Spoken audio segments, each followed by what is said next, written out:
I'm not convinced it ain't no acting or accident what the track emits. You strapped with gas that you ain't even practiced with. The fact is, you couldn't hit the... Welcome to 3 Count Commentaries. This is your host, MagMongoSlade, and we're going to talk about Raw from December the 27th, 2021. All right, so this video is probably going to be a long one because it's going to be split into two parts. It's going to be split into the Raw review, but it's also going to be split into my live experience going to Raw for the first time. I have never been to a Monday Night Raw before, and that's where we're going to start. We're going to start with the live experience, and then we're going to talk about the actual show a little bit later. So my experience going to the show, what made me go to the show? Well, I decided to go to the show at pretty much the 11th hour. It was about maybe 2 o'clock in the afternoon when I realized, like, hey, I still have some money left. Let's go to the show. So we got to the building around 7 o'clock, right in the middle of a main event. It was T-Bar versus some guy I didn't recognize. I had no idea who that was.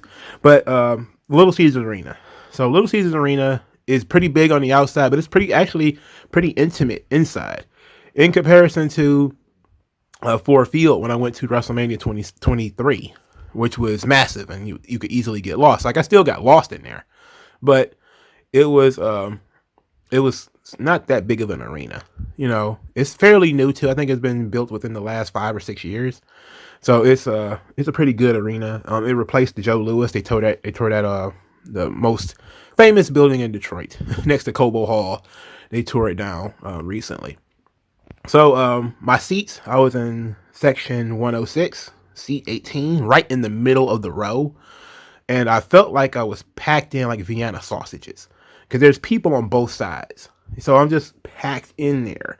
I'm not a small guy either. So, you know, the seats were fine, but my knees were in my goddamn chest for 3 hours.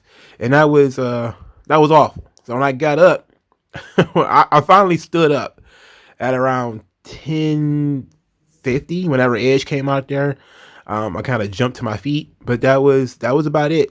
You know, it was always, what's fun about wrestling is when you see all the kids, and that was the fun thing for me. All the kids running around in their John Cena gear, they have their signs, they're into the show. The parents, maybe not so much, but the kids are incredibly into the show. Now, for my seats, the ring was clearly visible. I was far enough where I couldn't get sweat on me or anything like that, but I was close enough that I could see without squinting, or I didn't need binoculars. So my vision is very bad. I have like 2200 vision, so my vision is very bad. But I could see the ring clearly. The only problem I had was I was sitting opposite the hard cam, so I was looking at backs and shoulders all night because that's how WWE, how their shows are. The guys work the cameras, so they're cutting promos and you just see the back, their ass and their shoulders and shit all night. So that was kind of a frustrating thing. Is occasionally they would turn and face the crowd or whatever, but so as far as that is concerned, the building I saw on WrestleTix was going to be 90% sold. That was before I even bought tickets, and it was very, very full. It was people everywhere except the hard cam side. Hard cam side was kind of naked. There was a few people in the lower bowl area, but there was not a lot of people in that area. So the hard cam side probably, I don't know, it must have been more expensive tickets. I didn't check, but I think the hard cam side are more expensive tickets. So, but my seats were pretty good. I paid about $135 for the 2 seats. So that was perfectly fine. I didn't buy any merchandise. I kind of missed the boat on that. The merch tables were swamped when I got there. I thought I'll just wait a couple of minutes, wait an hour or two, maybe during a down segment, I would get to the merch table. No, I never got to the merch table. Everything was completely swamped at all times. It was insane. There were no mask mandates, so as soon as I got in the building, I took my mask off. That was great. I carried one just in case. I also carried my vaccine card, which I didn't need. I had to get vaccinated for work, so that sucks. But that was it. That was sort of the experience as far as going in to the building is concerned. The fans, I saw a lot of fans, a lot of older people, not many people in my age group. Almost everybody who was in my age group or older had children with them, which I thought was very good. I saw a lot of families. When people talk about the demographics of the people who watch WWE, and especially when they talk about the television demographics, the average age of WWE fan is 56 or some shit. You be like, man, there's so many children in these buildings. I'm not talking about, teenagers. I'm talking little kids, 8, 9, 7, 4, and they are completely into it. One of my favorite things for the whole night is the moment I sat down. Veer Mahan was wrestling Shelton Benjamin on main event. Shelton Benjamin lost. I was disappointed in that. But the first time Shelton Benjamin threw a punch, the kid was like, "Whoa! See, Dad, I told you, they do really punch." And the dad just started chuckling like, yeah, I guess I was wrong. And that was so heartwarming. I didn't ask that guy for his autograph. It was heartwarming as fuck. It's like allowing your kids to believe in Santa Claus, And he was completely into it. It was two guys he didn't give a shit about, but it was the first time. It felt like it was the first time he had ever seen a wrestling match live. And it was Veer versus Shelton Benjamin. And he reacted on everything. Every body slam, every elbow, everything. He was like, oh, everything. He reacted to everything. It was so much fun. That it makes me wish I had brought kids with me. And I considered doing that, but I didn't. I didn't want to have to deal with kids having to use the bathroom and all that kind of shit for 4 hours or whatever, which ends up being a real pain in the ass if you haven't noticed, especially when you're in the middle of the row. Somebody's kid got to pee and all that kind of shit. You're like, it's like being in a movie theater or being at a concert where people pick the most inopportune moments to want to walk through. But that's just me being, antisocial. I kind of hate being in large groups like that. But there was so much Cena stuff. I saw grown men in John Cena hats. I saw like a whole family in John Cena hats. There was one guy in the building. He was basically John Cena cosplaying. He had like a body suit on underneath his John Cena shirt. He had like the orange John Cena shirt with the orange hat and everything. And he was all buff and everything. It was great. People was taking pictures with him. It was pretty cool. It's fun. Let's put it like that. I think it was fun. So I answered a lot of questions that I had. Like, I went to this Raw because I had a lot of questions. I'd never been to a taped show before or a show taping to see what was going on. And I always wondered, I had a couple of questions. What did they ever do during commercials? Like, what is going on during commercials? When the guy is standing in the ring, what's going on? All these little things that I figured out that I got the answer to just by going to this Raw. So there's little interstitials. If you've never been to a Raw before, I'm pretty sure most of you guys have, where they have fan cams. So they had the Hulk up cam where, the kid's supposed to do the muscle and flex for like Hulk Hogan. The theme song for Hulk Hogan got a very mixed reaction. Some people was very into it, while other people was kind of like, oh, Hulk Hogan. But they did a rest in peace cam where they supposed to do their best Undertaker face, the throat slash and everything. It was really cute. They had You Can't See Me when they do the John Cena thing. And they basically give the kids a chance to see themselves on the big screens. The dance cam, which was, I think, similar to, I think, R-Truth or something like that. And they had the sign cam later. These were throughout the night, like during the commercial breaks and stuff like that. They also did a lot of commercials for Broken Skull Sessions, which people apparently didn't know was even happening. I had so many people saying like, I didn't know this show was even still on. Apparently people don't watch Broken Skull Sessions. They don't know it exists.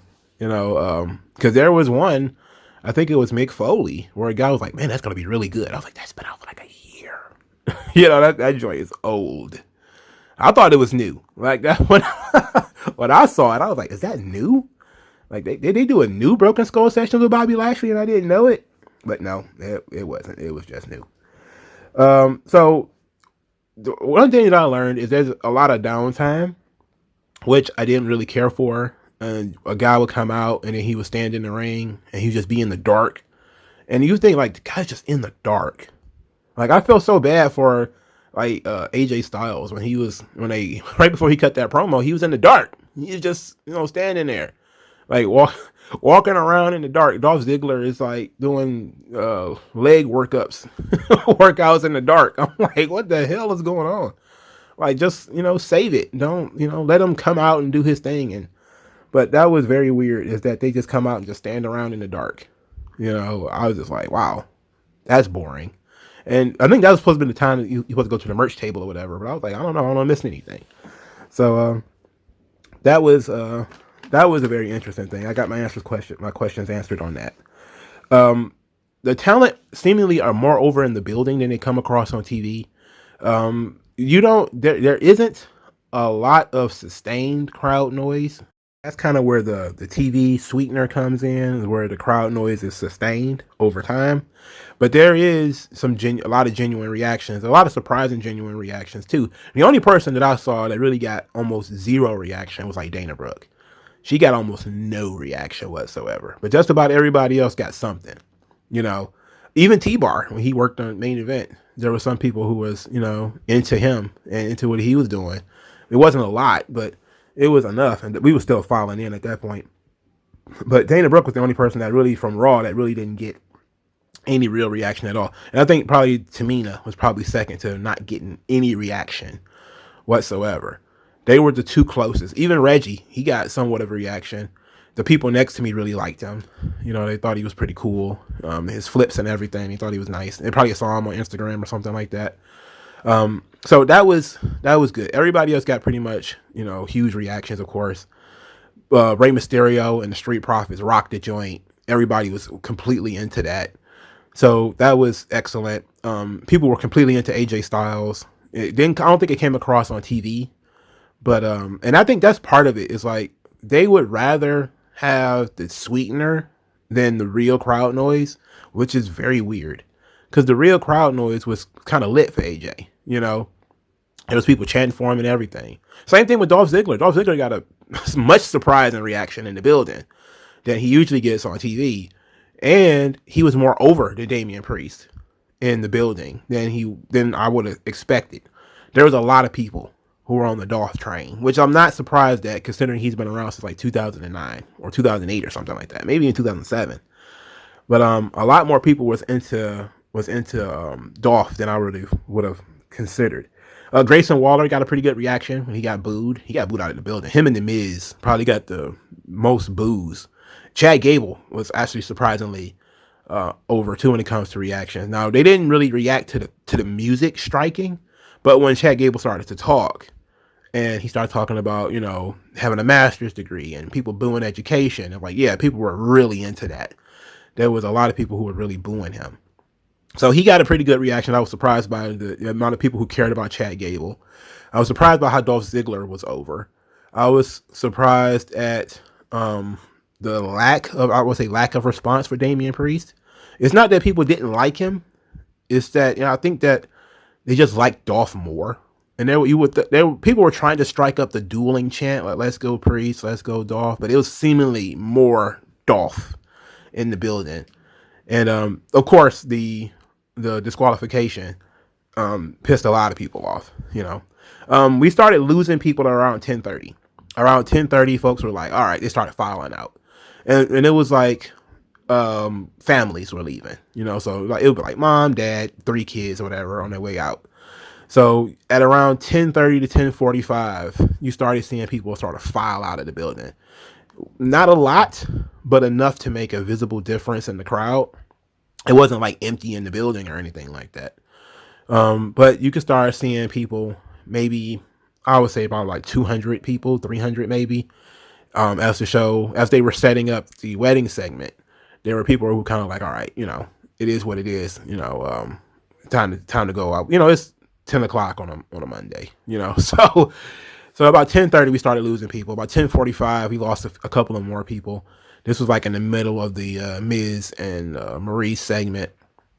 I think we lost the most of the people after Edge came out, because after Edge came out and they saw the Brood Bath, and they were like, okay, trying to beat traffic, and that's when most people started to leave. It was right after the Brood Bath. I thought there was going to be a dark match, but apparently there wasn't. We left before, and so I don't know if there's a dark match or not. I don't think so. In fact, most of the people in the building left right after the Brood Bath segment. So it was nice. There was another couple of cool things that took place on the show. Dominic Mysterio was taking pictures with fans at ringside. He was out there so long, the referees had to come and get him. Dana Brooke was also out there for a long time taking pictures and slapping hands, and she was doing it during the commercial breaks too. She was running around in a circle, clapping hands and hugging people and taking pictures with people. It was very nice, for the folks who was down in that area. It was very nice. I do realize that you probably don't notice it in the building, but very few people play to the crowd anymore. Like I remember when I was watching as a kid, and you would always see Bulldog arguing with people in the crowd. You don't see a lot of that anymore. Like you see a lot during the commercials, though. They'll go to the crowd and they'll do stuff or whatever. Kevin Owens cut a promo on the crowd when it was during the I forget which segment it was. I think it was the Undertaker rest in peace face or whatever. And he was telling everybody that was on the screen, they was basically kids, that they sucked and you're doing a horrible job. And that really kind of got him over. Like he didn't get a big reaction on the screen. When he popped up on the screen for his promo, he didn't get a big reaction. But when he came out there, he got a pretty good reaction. It was pretty good. And when he cut the promo on the crowd saying that the kids sucked doing Undertaker stuff, he got a lot of heat for that too. I think it was more of a mixed reaction because they weren't really sure how to respond to Kevin Owens with the way that he's been booked recently. They were kind of like, is he a heel? Is he not a heel? But a lot of people liked him more than anything. Riddle was super over too. I mean, Riddle and Randy, they had the place jumping at first. People laughed at Riddle's jokes. It wasn't like a laugh track or anything. People legitimately thought Riddle was funny. So it was good. It was a all around good experience. There was nothing that I could say that was bad except for the amount of downtime that we had during commercials because the amount of commercials. And I was very uncomfortable for like 2 hours because of the seating and, basically due to just being stuck in between all these people, was very uncomfortable. Overall, I think the show was great, and it was probably better in person than it ever would have been on TV. And I was, telling the people I came with, like, look, if I was watching this on TV, I probably would have been like, this show sucks, because there was visible, a lot of disappointment that Lashley wasn't there. Seth Rollins wasn't there. There was a lot of people who were upset that Seth Rollins wasn't going to be there. And I'm telling you, the amount of white people who were disappointed that Big E wasn't going to be there. A tremendous amount of people. There were signs and people dressed for Big E to be there, and he wasn't there. They didn't know about the whole COVID thing or all that stuff. Otherwise, they kind of would have known. I bought my tickets just before it was announced that, a bunch of people had been pulled off of the show. And I'm talking about for Raw, not just pulled off live events, but pulled off of Raw too. So I was kind of like, we going to the Raw with no stars. And it came across as the Raw with no stars, but it was still a solid enough show. And for me personally, I got to see Rey Mysterio live. Rey Mysterio is one of my favorite wrestlers ever. He put on a very good match with the Street Profits. He looked amazing. I got to watch AJ Styles live. He put on a banger with Apollo Crews. That was great. I got to see Riddle and Randy Orton live. This is the second time I've seen Randy Orton live. I think I saw him in WrestleMania 23, but I hadn't seen him in a long time. So I got to watch Randy Orton live, and that was very fun. Like that aspect of being able to see it and see these guys live. Some of them are actually so much better live that it's surprising. Dana Brooke is actually surprisingly competent live. On TV she doesn't look very good, but on in person she actually looks like she knows what she's doing. She actually seems to work very well. Dominic Mysterio is another one. Like, he looks bad on TV, but in person he doesn't look that bad. Now, he did botch a couple of times in that match near the end, but he actually looks a lot better in live than he does on television. So that was kind of a surprise. I mean, obviously AJ Styles is, amazing live, and he's amazing on TV. And Rey Mysterio's the same way, Randy Orton's the same way, Riddle's the same way. But I was definitely surprised at how good Dana Brooke was live as opposed to watching her on TV. And maybe it's because I had no ability to walk away, even though I could have. I felt like a captive audience. Felt like I was in a cage of human beings, just stuck there. which of course was not fun. But that was my experience, and I had a really good experience with it. I thought it was very fun. It was a much better show live than it probably would have been on TV. You get to see some of how the sausage is made, like where all the wedding stuff came from, and the pyro. Jesus, the pyro, dog. I was not ready. The Edge pyro.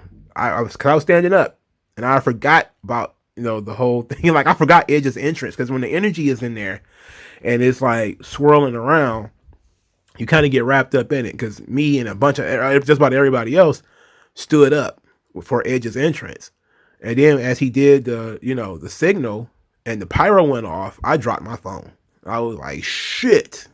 I was not expecting the pyro, because I was bracing myself for the pyro earlier. I thought we were going to get pyro at the open of Raw, and I was preparing myself for it, and it didn't come. So I was like, all right, whatever. And then the AJ Styles pyro popped, and I was like, oh shit, wasn't expecting that. Then the Edge pyro completely knocked me off my game. I just felt like I was in the middle of Chandler Park when the guns started popping off. I was like, oh shit. it was crazy. Also, there's a lot of smoke after that stuff, and that was kind of annoying. But other than that, it was excellent. It was all great. Miz got a great reaction too. I forgot to mention that. Miz got an awesome reaction. And people really enjoyed messing with the Miz, especially when he started dissing Detroit. And, when my hand goes up, your mouth goes shut. A lot of people were into the Miz. You wouldn't think that, but it wasn't sweetener through the crowd. If you saw it on TV and you thought the Miz was super over in the building, he was. People really, really hate the Miz. And it's great. He's really good at being a doofus, too. But we'll talk about that in the actual review. All right, so let's now transition over to a regular Raw review. So because I was in the building, I didn't get a chance to take notes on a lot of the stuff that was going on. So I had to go and refreshen up on some of the things that I saw. So because, the show seems very long, and you kind of pay attention to the live experience and not to, critiquing everything. So Seth Rollins and Lashley and all those guys were not there. Bianca Belair, Rhea Ripley, none of them were there. Zelina Vega was also not there. So there was a lot of people who didn't show up, likely due to COVID precautions. So this is the first question we have to talk about. And talking about Raw is talking about day one. Because this was, even though I had fun in the building, this was the worst go-home show ever. This was a horrible go-home show for a pay-per-view. SmackDown is going to have to carry the load on this, because most of the talent that's going to be at day one was not on this show. All right. And at most they cut promos via cameras, and that was it. This was a horrible go home show. The only go home angle that had any heat was Edge and Miz, and that came off a comedy segment. So, that wasn't heat. It was comedy. So it's two different things. So I know a lot of people are talking about Seth Rollins, because he was the one guy who came out and said that he's having a COVID Christmas. The question is he even going to be able to participate? If Seth has COVID and the other people don't, they just have contact, that's a different situation. Now, because it's all very unclear about who has got COVID and who's just having contact with people who have COVID, that could affect the day one card tremendously. Because Seth Rollins lives with his wife, Becky Lynch, who is on day one card. And if she doesn't have it, but she's been living in the same house with him, then she has to stay home. I thought it was very odd that Montez Ford was there, but Bianca Belair wasn't there. Odd decision. They live together, don't they? Why was she pulled and he wasn't? As far as I know, doesn't even have a match for day one. So why wasn't she on Raw? It'd have been okay for her to go to Raw, right? She's not booked for day one at all, unless there's going to be some type of replacement. And maybe that's what some of this was, is that there were going to be some replacements, and they were trying to protect the replacements too. I heard about the Madison Square Garden show that was main evented by Seth Rollins versus Edge, which sounds very good. That sounds like it was a lot of fun. But these shows without stars is suffering. It's suffering. And then when you also have a lot of these buildings, a lot of these states are responding in different ways to this Omicron thing, is very odd. Like I saw a lot of people beating the drum over the 51% full Madison Square Garden show. That they did really bad at Madison Square Garden. And a lot of people say maybe it's COVID precautions, maybe it's because people knew that certain wrestlers were being pulled off the show and there was not going to be any Roman or Big E or anything like that on that show. And that why the show didn't do very well. I just say that people focus on the negatives because the Detroit show did very well and it was a Raw and nobody cared. Like nobody cared that the Detroit show did very well. They want to focus on the fact that Madison Square Garden didn't do very well. And like I said, it's going to be different markets. I said this before maybe 2 weeks ago when they were talking about Raw. I think it was in Minneapolis not doing very well. They completely ignored that Chicago did very well, you know. So it was like, okay, you know, you have these shows where some of them do good and some of them don't. You know, that's just the nature of the beast. Nobody, you know, it's okay for us to have, everything is not going to be 100% full every single time. There's going to be some downsides because WWE goes to weird markets like Minneapolis, Minnesota, and Iowa, and places like that, where, you know, the fan base isn't as rabid, but it's, you know, you still have to service those people. They still have money. And, you know, going to buttfuck Wyoming or something like that may not make much business sense. You know, if you're like, just run Chicago for the 4th week in a row, it's like, no, you know, there's people in other places, fresh audiences who want to do fresh stuff. But at the same time, it's not always going to be a banger everywhere. You know, so Detroit did well, but Madison Square Garden didn't. They ran an MSG earlier this year already.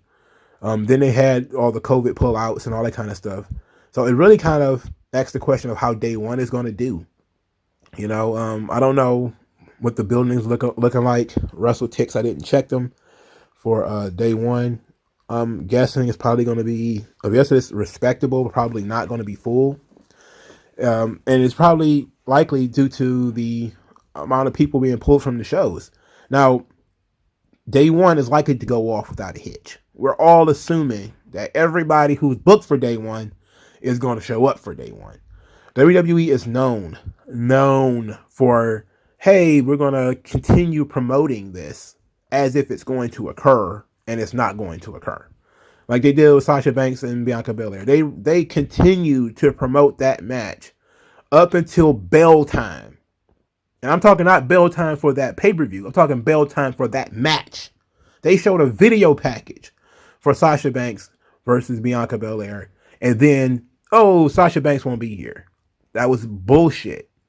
You know, it was absolute bullshit. And something tells me that WWE can do that again by getting you into the building for day one, telling you, oh, Brock Lesnar and Roman Reigns, it's going to happen. And then Roman Reigns has been pulled from the show. Brock Lesnar won't be here either because of Canada and COVID policy and all that shit. And next thing you know, there's going to be a bunch of people pissed. And that kind of stuff affects business too.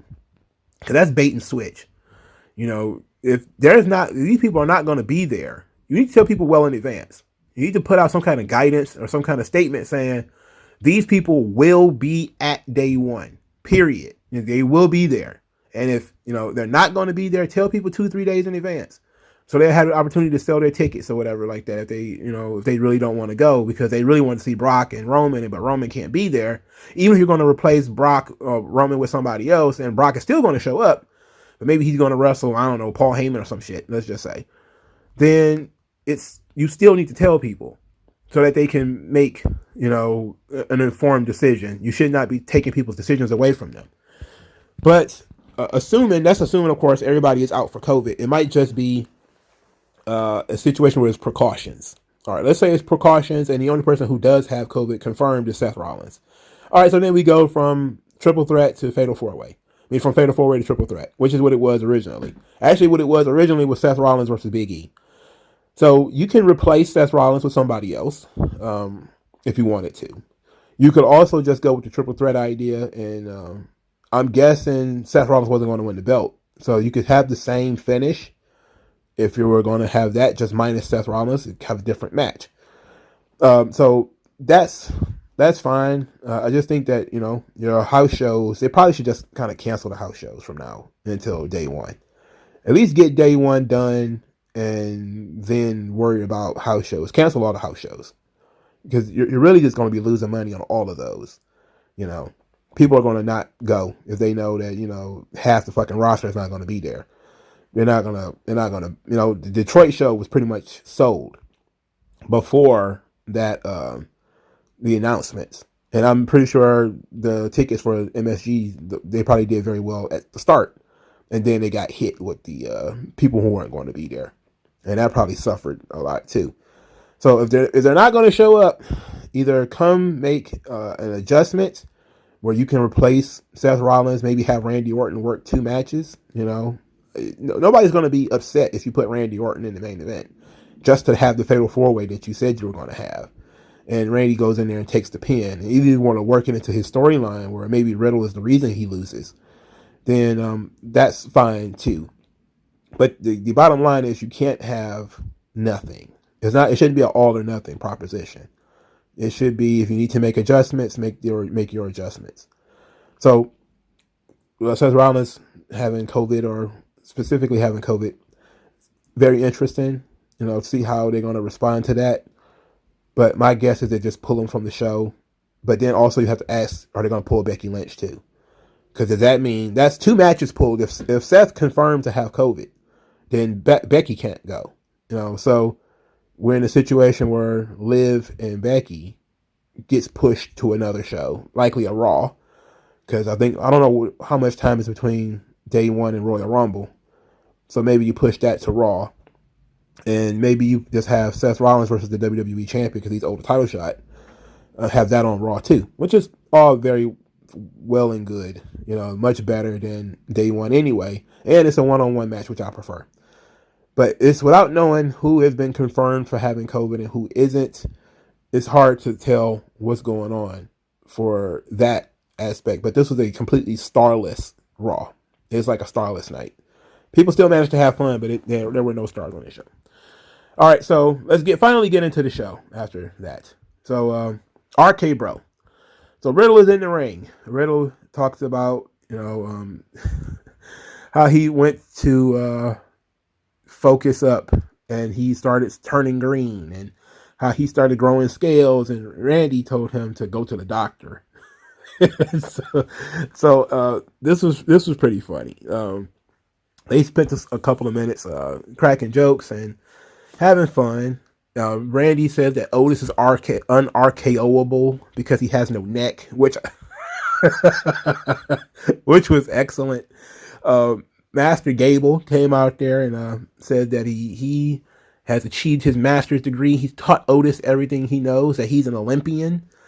And I like the idea of Master Gable.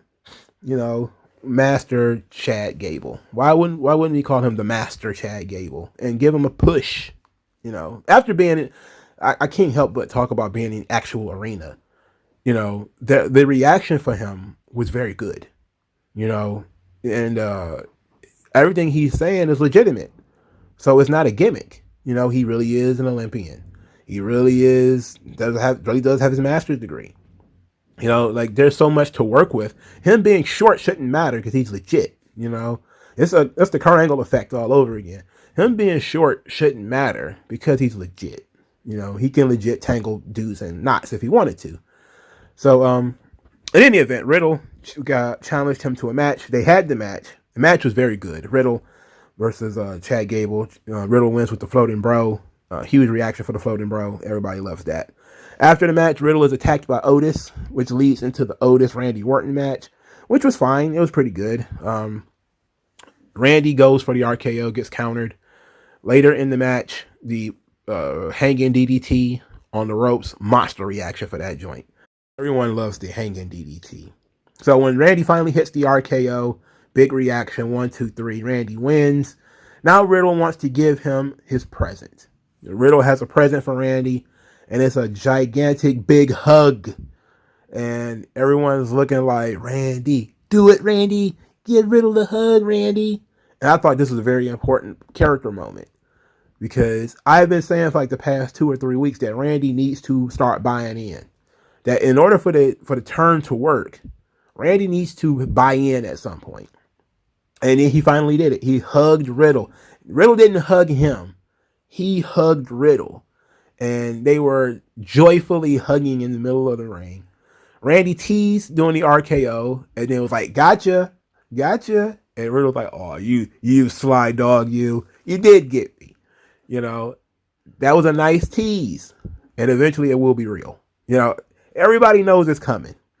But we're kind of enjoying the ride until we get there. I'm guessing the actual RKO will probably take place at sometime in March. I'm guessing another 3 months, maybe February. I don't think they'll still be the champions around that time. I just think that would be when Randy finally turns and will be go into WrestleMania hot. But this was excellent from a character perspective. It's completely out of character for Randy, which is how you know he's going to turn. For Randy to be all huggy and best buds with Riddle, who is still a goofball, it's completely out of character for Randy. So we're in a position now where he's doing stuff that is unlike him. So we know that he's going to be up to no good. All right, so to double back to the championship picture, Kevin Owens was the only person there. He took all the credit for jumping Big E and Lashley and saying that he had a master plan. It was his plan all along. And that now him and Seth Rollins are best friends. They're of one mind. They have one soul. And Seth Rollins cut a promo via his house, his living room, I'm guessing, where he laughs because we'll talk about this in a second. I was about to cut myself off, but never mind. But he says he wants to let Kevin Owens think whatever he wants, and that we'll never know if Kevin Owens really put the plan together or whether it was all just part of Seth Rollins' plan. Seth Rollins did an interview where he said that his character, he views the drip god as the Joker under a midlife crisis. And it makes sense that would be the inspiration for all the laughing and a lot of the weird mannerisms that he's been going through. I just don't like it. I would have preferred if he found other inspirations. I just view the Joker as sort of a cliche blueprint for people to work off of. I just don't like that people are using the Joker as a blueprint for a wrestling heel. Like, it works, and Seth Rollins pulls it off pretty well, but I was just kind of sitting back thinking to myself, like, okay, we got Seth Rollins as a character who's kind of lost his mind. And he's been snapped. He snapped a long time ago. And he's just sort of now in the wacky farm. And that's fine. But I just feel like it's kind of cliche to just go with the Joker. I just felt like that's very cliche. So we got in the ring, Kevin Owens cuts the promo. He's talking very fast. MVP comes out there, commends him on taking out Lashley, but says that Lashley is going to break off his flabby arms off his ectomorphic body, which Kevin Owens doesn't believe that Lashley knows what the word ectomorph means, which is hilarious because I don't believe it either. Then Shelton Benjamin and Cedric Alexander comes out there, and we get a nice little angle here where Cedric and Shelton say, look, Lashley was at his best when he was hanging out with us. The Hurt Business. Maybe we should return to that. Maybe we should go back to this whole Hurt Business thing. MVP says that, Lashley doesn't need them. Doesn't need him either. But Kevin Owens cuts him off by saying that he knows that this is a setup, that everybody wants to prove themselves to Lashley. So just get in here and fight me now. So Cedric Alexander goes in there to fight Kevin Owens, and he loses via a stunner. Match was pretty solid, though. The only problem I had with this was I thought the Hurt Business was already reformed. Like, didn't they take that picture together already? This was like 2 months ago now. So it's like, why are we teasing something that apparently has already occurred? How long ago was the Goldberg match? Like, they had already reformed. And, I like that Cedric and Shelton want to reform the Hurt Business. I like that MVP is sort of hesitant to reform the Hurt Business. Mainly because of the way it all broke apart. But I'm thinking, and what I'm thinking is that MVP is talking about what Lashley wants or what Lashley needs without talking to Lashley.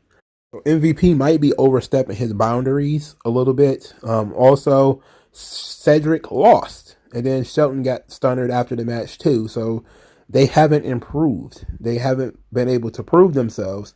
But what I disliked about this the most is that it wasn't a surprise. as Shelton came out and all these guys, they said, oh, no one man can beat three, even the Almighty. And it's like, sure, I can buy that, even though I've seen guys beat three guys before. I've seen it. But it would have been nice if these guys would have showed up in the middle of the match at day one and just interfered. Kind of like the Usos do. We don't need this whole thing here where we're teasing and all that kind of stuff. Teasing babyface runs, but we're also teasing the return of the Hurt Business. And it's like none of it feels like it has solid footing. Like we're making a decision by going back to the Hurt Business. No, they're not making that decision. We're not making a decision that MVP and Lashley are breaking up. We're just teasing it. We're not, making any solid decisions so which people can make, inferences. It's all these pieces are on the table. We don't know what we're going to do next. And we can say that this Raw was thrown together, obviously, because, certain people were pulled from the show, which is, how it goes. But they just still have a solid idea where they were going with Lashley before they pulled him from the show. Because all you need to do is continue that line of storyline. Now, if the solid footing is MVP and Lashley are breaking up, then this does a good job. Because now MVP is speaking on behalf of Lashley without talking to Lashley. And that's good. We can talk about, maybe Lashley wanted to reform the Hurt Business, but MVP is being a barrier to that. And he doesn't think that MVP wants to reform the Hurt Business or whatever the case may be. If the plan is to turn Lashley babyface, this doesn't work because the Hurt Business is a heel faction. MVP is not going to turn in babyface. I don't see why he would. So that doesn't work. And that was a very babyface thing that happened to him the previous week, getting stomped on the steps. Is it possible that MVP could reform the Hurt Business with Cedric Alexander and Shelton Benjamin and then just replace Lashley? I talked about this with one of my subscribers that, you could easily put Amos in that position and have Amos be the new Lashley or MVP's new client. Now, there's 100 ways I would have done that. But before we get to that part, though, we need to have the Lashley MVP breakup. And Lashley maybe beats up MVP. And then we reintroduce that MVP's got a new client. And one that's even mightier than the Almighty. I named you the Almighty. And all that kind of stuff. And then we reintroduce Amos as the guy who's going to replace Lashley in the Hurt Business. Or, I don't know, maybe we call it something different. Because it wouldn't be the Hurt Business without Lashley and Shelton and Cedric. It could be something else. MVP Enterprises or some shit. Who knows? MVP Incorporated. Let's put it like that. Or whatever the case may be. So, I definitely can see them going into WrestleMania with the MVP versus Lashley angle set. And I think it's good for Lashley. It would be better for him to be the champion, but I think him versus MVP, not in a match, but him versus a stable created by MVP is fine. But everybody else is sort of up in the air. Because I have no idea what could possibly be the angle for Big E. I don't see him being the champion much longer. I think his title run has had no steam. Outside of the initial feud with Lashley, there has been no steam to this thing. And there wasn't even much steam to that, considering they already broke up the Hurt Business. So Big E, even though he did good on the microphone on this show, when he cut the promo talking about, this story at day one is about him and how he came to work every day for years thinking that he deserved better and knowing that he deserved better. And he didn't come this far just to come this far. And it's not over. I love that. All that was very good. But now we have to try to figure out, how do we end this story? How do we continue it? Because it doesn't involve any heels. And then how do we end it? Because you have to end it in a way that is satisfying as well. And then once it's over, I think people will just say, he was the champion, but nothing mattered. It didn't feel like he was the top guy on the brand. And I think part of that was that they watered down the Seth Rollins feud with Lashley and Kevin Owens and all that other stuff that they did. Instead of just having it be Big E versus Seth Rollins, and this being Big E's biggest test so far, being a guy who made it at WrestleMania, defeated Brock Lesnar or whatever, that would have been great. But when I'm looking at Big E's title run right now, I can say his Intercontinental title run when he's wrestling Apollo Crews was much better than this. You know, being the WWE champion has actually downgraded Big E quite a bit. You know, he still gets a lot of TV time, but it's mostly him wrestling. It's not him doing character stuff. Him going out there and being entertaining and being fun and funny and owning the show and being built around. He's got a lot of feuds and a lot of things going on, but none of it, all of it seems disconnected, and all of it seems more important than he is. Where we've seen that kind of stuff before with guys where, you know, they're involved with a bunch of different storylines, but it was almost always with him at the center of it. In this situation, it seems like Big E's sort of the unfortunate soul who has to deal with all of these guys who want the title. Nobody really wants to fight him. They just want the belt, which is good for the belt. It's not so good for Big E because they're booking the belt. They're not booking Big E. So I like Big E as a champion. I think he's fit very well, but I think the booking has been shit. The booking has been absolutely terrible. And it's just all a big clump. It's a mess. It's a mess. Ever since they started adding people to this storyline between Seth Rollins and Big E, it's been off the rails. And it's been more off the rails every single week. And now with the people being pulled from the show, it's been worse than ever. This is a clusterfuck.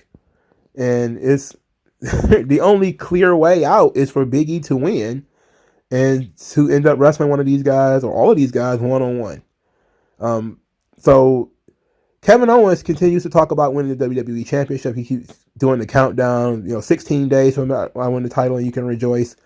5 days now, he said, or something like that. Then you can all rejoice, or 4 days, or whatever, how many days it is. The likelihood of Kevin Owens winning the title, I think is pretty good. I think the Kevin Owens' Edge match was a test. Could that possibly be where we're going in terms of, I don't want to say WrestleMania, because I still want to believe that Edge and AJ Styles is where the money is for WrestleMania. But I think Edge versus Kevin Owens could also be very good. And I think it's very good for Kevin Owens too. Him being a guy, because he's not going to get squashed by Edge like he did by Goldberg. That's not going to happen. So it's good for him. It elevates his stock. And if he's the $3 million man, as I was told, he's a $2 to $3 million man, they got to start making that money back. And I'm guessing they're going to begin by putting the belt on him.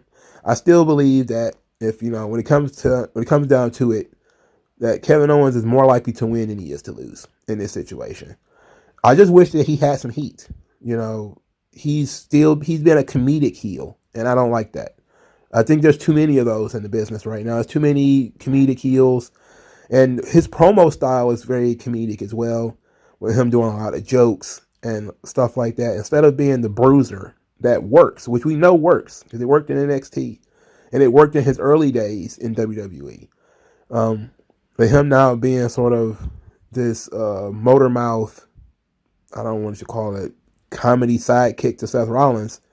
If he's going to be the reason Seth Rollins turns babyface, that could work too. Because you can always have Seth Rollins versus Kevin Owens for the title. Even though they did wrestle at WrestleMania 36, for them to have to wrestle again at 38 is weird. But I definitely can see Kevin Owens winning the title more often than, more likely than Big E retaining, or Lashley or Seth Rollins winning it. So there that go.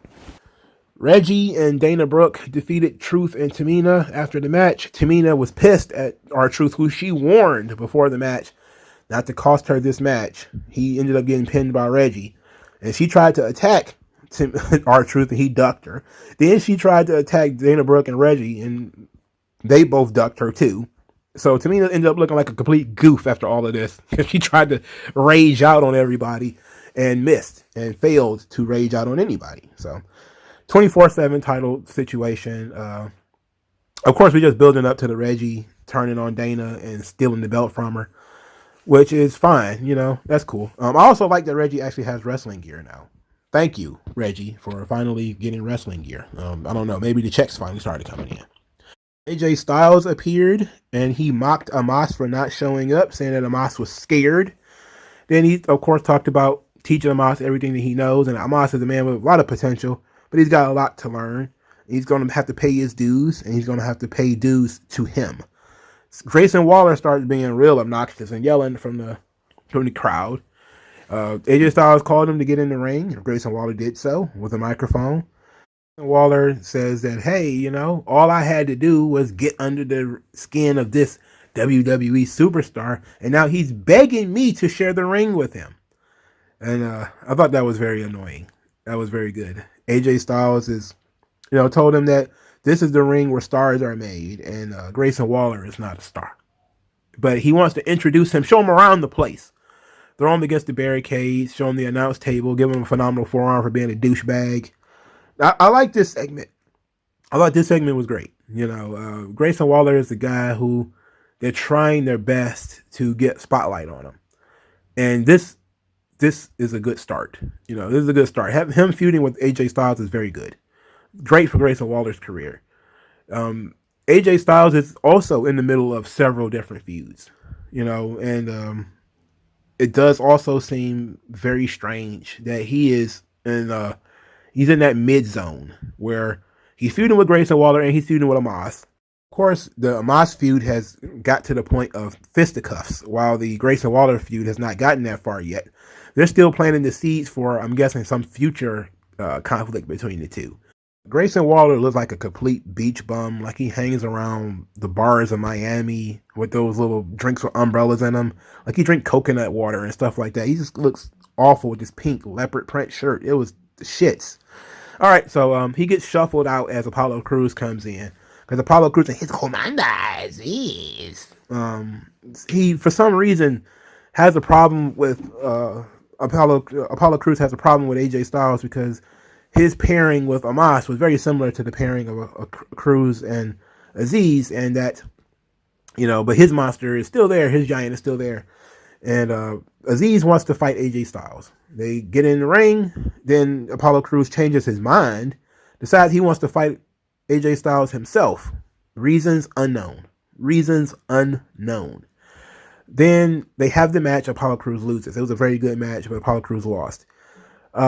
Apollo Crews he's cut bait at this point, man. Like they have not figured out at all what to do with him. I think that the character will be so much better if they just got rid of that fucking accent. I thought the accent was fun and funny at first, but now I see it as the hindrance that it is. It's definitely a hindrance. He's a great character, he's a great performer. They just don't have a spot for him. And I don't see why they can't Rick Rude this situation. And what I mean by Rick Rude in this situation is Rick Rude was the guy who beat the Ultimate Warrior, right? So he won the Intercontinental Championship from the Ultimate Warrior. And when Ultimate Warrior became the WWE champion, it was natural that you would just have Rick Rude be the guy who beat the Ultimate Warrior for one title, see if he could beat him for the second one too. So it would seem like it would make perfect sense for that to be the storyline with Apollo Crews, where you say, okay, well, he beat Big E for the Intercontinental Championship with the assistance of Commander Aziz.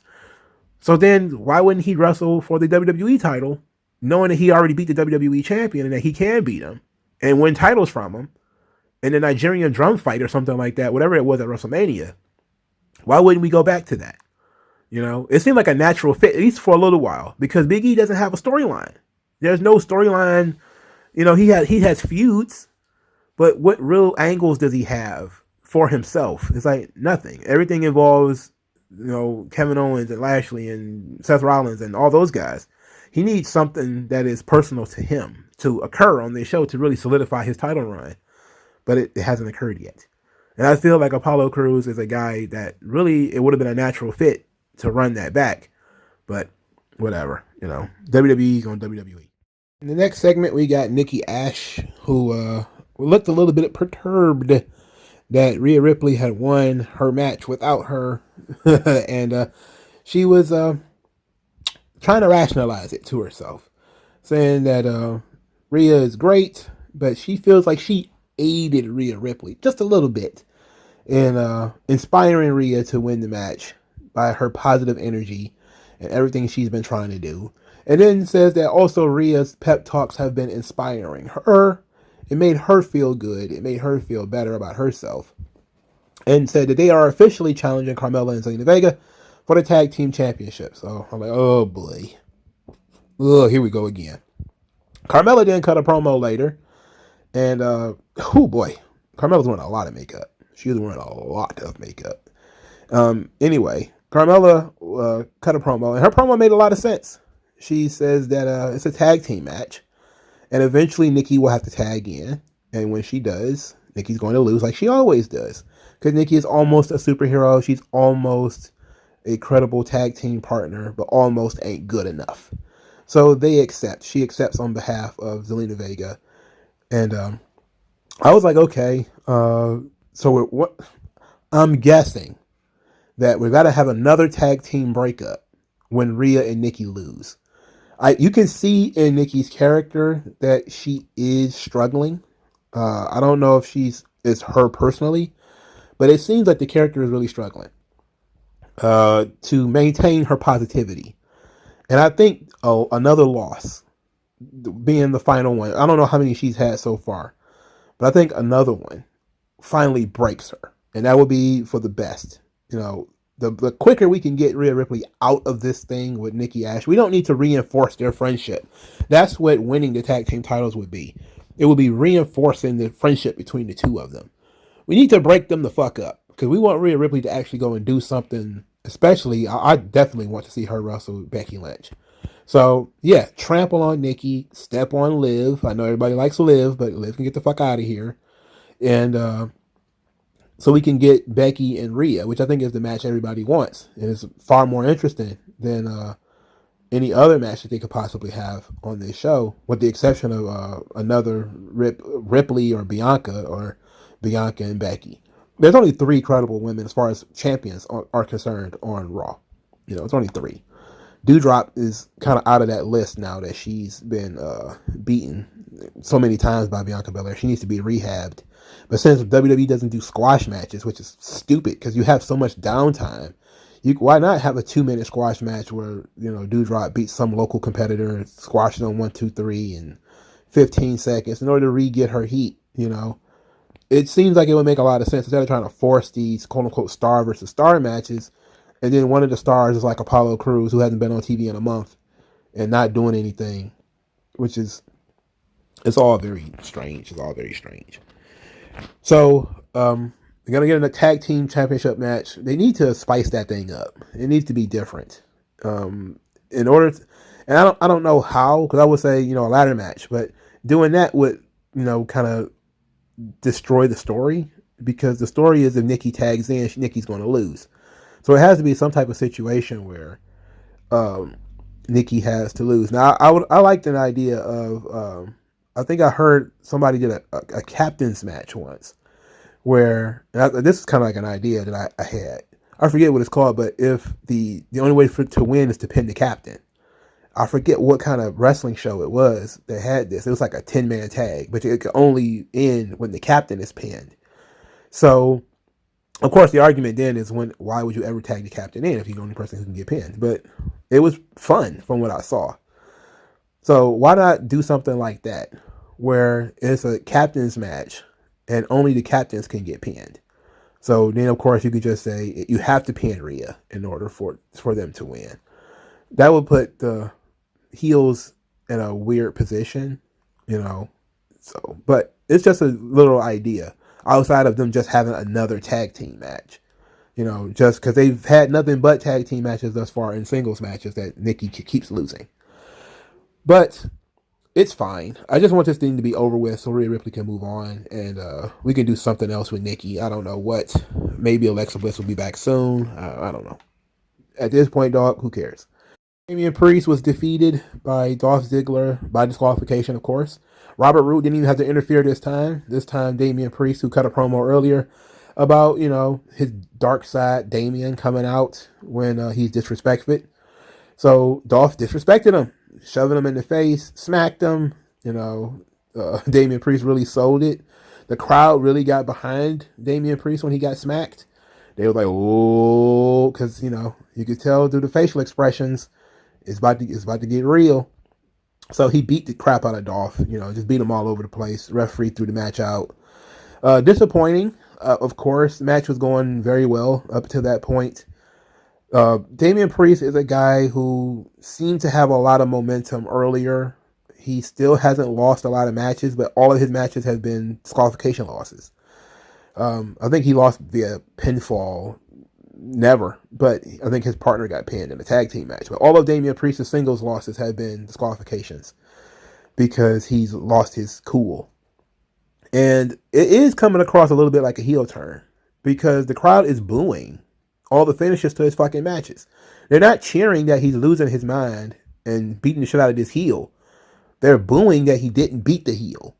You know, like if you're losing your cool doesn't end in pinfall and it ends in we got to do this match again, then yeah, we're going to boo it. But he seems to have completely lost a lot of his luster. A lot of the intrigue that was around Damian Priest is seemingly gone. You know, when he was the Archer in Infamy, came from NXT, he seemed to be eased into the title picture. He got thrust in this whole thing with Bad Bunny, and he rode that wave to the U.S. title. But he has not had a sustained push yet. Even though he's been a U.S. champion, he hasn't had any feuds. He's just been doing open challenges. This is the first, he kind of had a feud with Apollo Crews. That ended in one match where he beat Apollo Crews and that was it. And now he's got to wrestle Dolph Ziggler for the third time, which is not good, if you're going to be honest. Dolph is not, even though he was over in the building and I was in the building, I have to be honest. Nobody has any faith in Dolph Ziggler winning the title. So why are they wrestling so much? Why not give that opportunity to someone else? As much as I like Dolph, why not? Why couldn't that be Chad Gable? Why couldn't it be Apollo Crews? Why couldn't it be literally anyone else than Dolph Ziggler? I don't know. WWE is just really, they're making it difficult with Damien Priest. And I see Damien Priest as a guy who could possibly be the WWE champion, could possibly win the Royal Rumble. He's I don't know if he's that high on, that they're that high on him rather, but he's a guy who they like because they're not pinning him. They're not beating him every week. They having him beat the shit out of people. But at the same time, they're not giving him anything to build momentum off of. He seems to be a badass babyface that is still getting booed because he's not winning the match. He's instead getting disqualified. And that's not making people happy. That's pissing people off. This whole thing started at Survivor Series where he got DQ'd in the match against Nakamura, which I thought was smart because, him and Nakamura are both baby faces. So having a disqualification finish makes sense. In these matches with Dolph and Robert Roode and stuff like that, he needs to win these matches. He should be winning, period. And WWE is doing him a disservice by having him lose by disqualification. So I'm guessing they're going to end up having a no DQ match, which is similar to his storyline with T-Bar. Ended in another no DQ match where he beat the shit out of T-Bar. But that was cool to set up the storyline and to set up the character. That was fine. And now we just seemingly, he climbs up the ladder, but there's no mid-card. And I think that's the big problem, is that there's no mid-card on Raw or SmackDown. There's just top guys doing mid-card shit. The mid-card, there is no main event, I should say. There's nobody who feels like they're a cut above. And, and maybe it's because Big E loses a lot and gets pinned. And it just feels like everybody's been lowered. So there's no main event. There's just guys with belts. And Damian Priest might as well be the champion of fucking main event because all the guys he's beating are guys who were on main event 2 weeks ago or some shit. So it's kind of like none of this matters. And he's winning. He looks good. They're doing character stuff with him. He's back to cutting promos, which is good. They need to do a sit down promo with Damian Priest so he can explain, how he manages to keep getting disqualified and maybe send him to anger management or something like that. Do some skits. Like WWE is not above doing skits like this, where send him to anger management so he can try to figure out how to, control himself when he's upset in a situation like this. Just so we can have him doing something that is not him wrestling underneath guys. And I hate to say that about Dolph, but he is what it is. These are underneath guys that he's working with. And in some cases, they're getting better reactions than he is. And it's because he's fairly new. And then they switched his character in the middle of his run. They got rid of his theme song. He's not the Archer of Infamy anymore. He's not cool. He's more the half and half. But the problem with the half and half is that the darkness is always going to overcome the light part unless you give a good reason. while the darkness exists. Like when T-Bar threw that chair, that was a good reason to lose your mind. But because you got smacked by Dolph Ziggler in a match, where he's already punched you in the head, it's like, okay, why are you so upset about that? That doesn't make sense, right?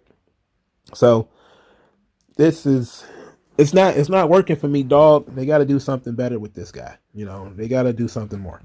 All right, so let's get to the final segment. Miz and Maryse, they renew their vows. This was, of course, a disaster because it's Miz and Maryse being silly. Eric Bischoff was there, very cool.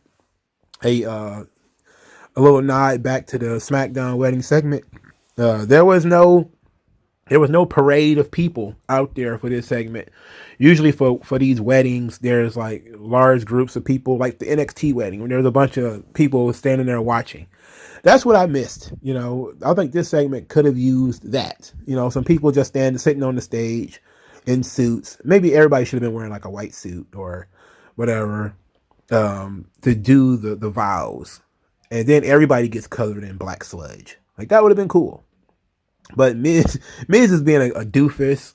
He's trying to renew his vows in French, but it's not good. And then he, for some reason, ends up in Spanish, which is even worse.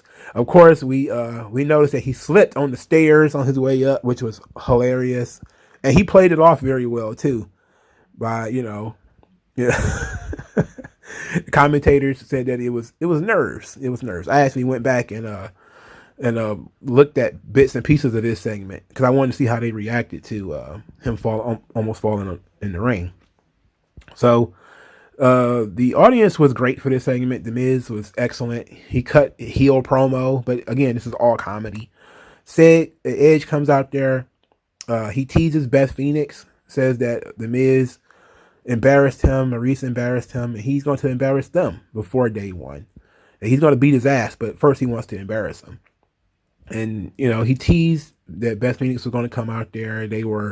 Everybody was looking for Beth Phoenix too. Like, wait, is she coming? And it was like, nah.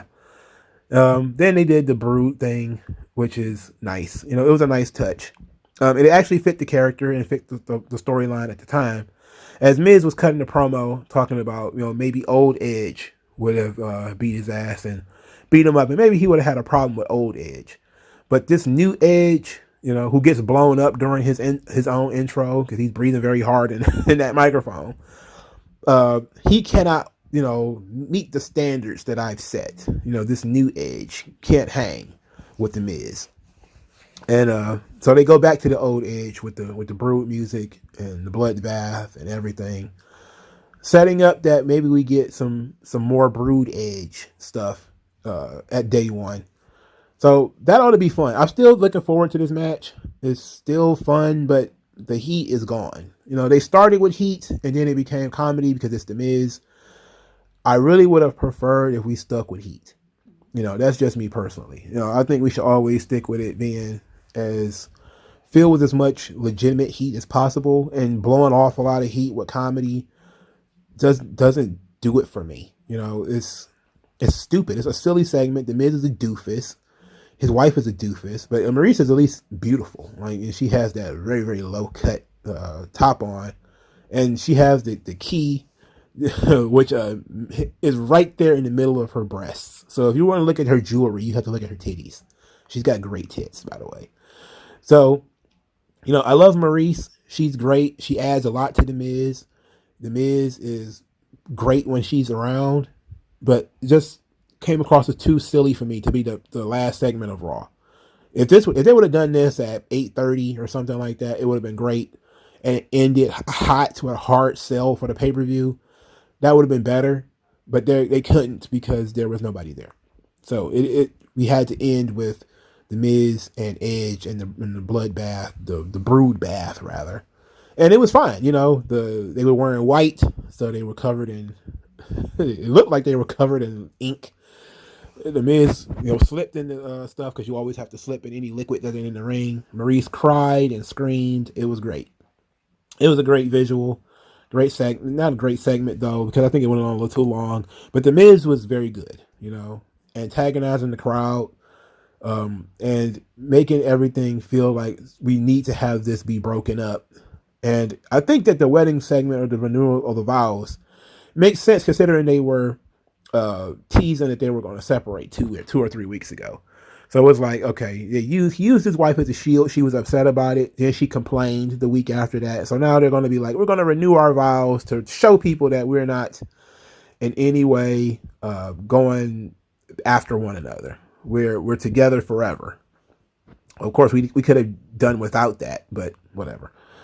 So Raw in and of itself was It was an show. It was fun live, but watching it, I couldn't imagine watching it on TV and being blown away by anything that occurred. So just a big old thumbs in the middle. It's not the worst Raw in the world. It's not the best one either. It's nowhere near a good Raw.